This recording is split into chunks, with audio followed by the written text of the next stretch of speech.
During the June 2021 summit with the Russian leader, President Biden talked to Putin about the Arctic remaining a, quote, region of cooperation rather than conflict.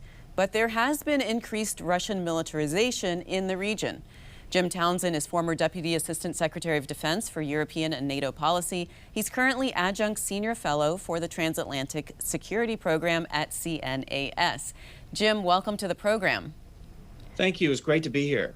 Russia is militarizing in the Arctic. Are their actions solely defensive? Well, that's an important point.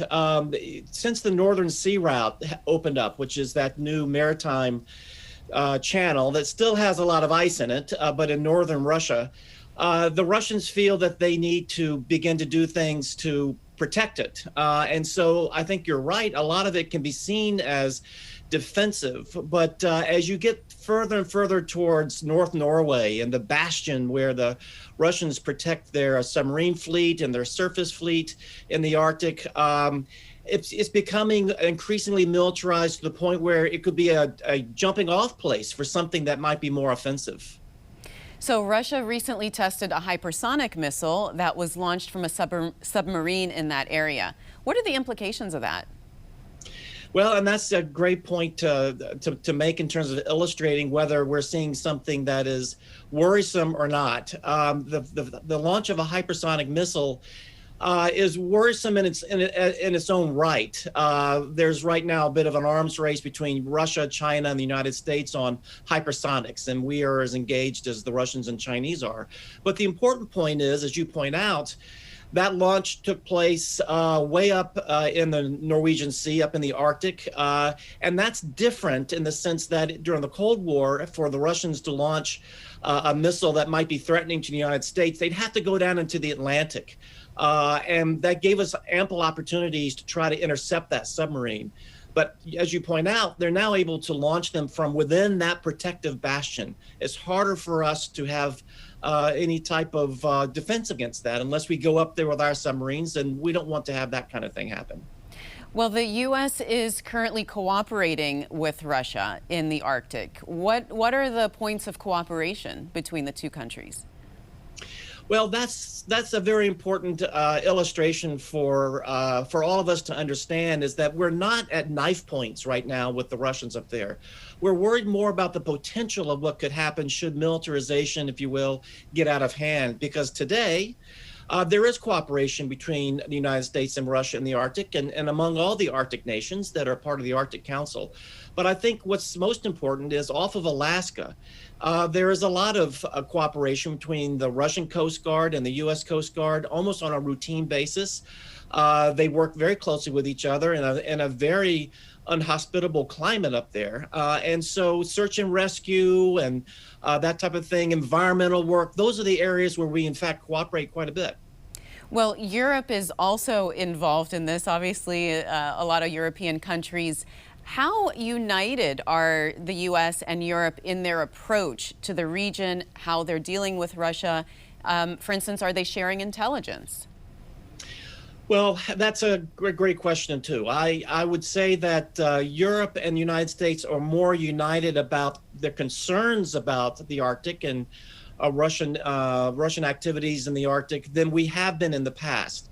In the past, before the Northern Sea Route opened up, certainly Norway had a lot of concerns about Russia and stability in the Arctic. That's their backyard. And I think there was a feeling in Oslo that NATO and the European nations, the United States, didn't appreciate their security concerns as much. Now, however, I think given the militarization up there, given the activity that we see along the coast of Norway and in the Norwegian and Arctic seas, I think the alliance knows it needs to have some kind of role to play in terms of security concerns in the Arctic, and particularly to support Norway. And NATO as well, then. I mean, what role should NATO play in this situation? Well, NATO is trying to figure that out right now.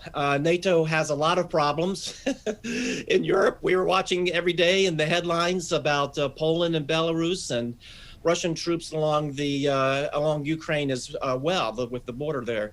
So there is a NATO role. NATO's trying to determine that as it negotiates the strategic concept, which lays out where NATO goes in the future. And we will see in that strategic concept, which will be approved in a few months in Madrid at a summit, you'll see what NATO has decided for its role. And I think right now, primarily, that'll be maritime domain awareness up there, making sure that the alliance knows what's happening in the Norwegian and Arctic seas, keeping an eye on things there, and exercising so that if something should happen, if we needed to take care of Norway, alliance forces would be able to operate in the Arctic.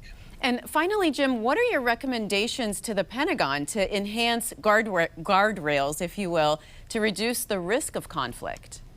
Well, that's what we really need to do right now, I think, is to do what we've done in the past with the Soviet Union when we were in danger of having an accidental bumping between us, the Soviet Navy and the U.S. Navy. We developed rules of the road for both navies. We both agreed on how we can go about avoiding something accidental. To make sure there were no surprises on the high seas. And so the incidents at sea agreement was reached. And we've suggested to the Pentagon that we need something like that for the Arctic so that we can keep that area a place for cooperation. We can keep that area free of accidents, miscalculation, something where we have no surprises so that we can keep a kind of manage the militarization that's happening there and not let it spring off into a spiral. We want to keep it under control, and we need rules of the road to do that. All right. Well, Jim, thanks so much. I appreciate you being on the program. Well, thank you. It's great to be here.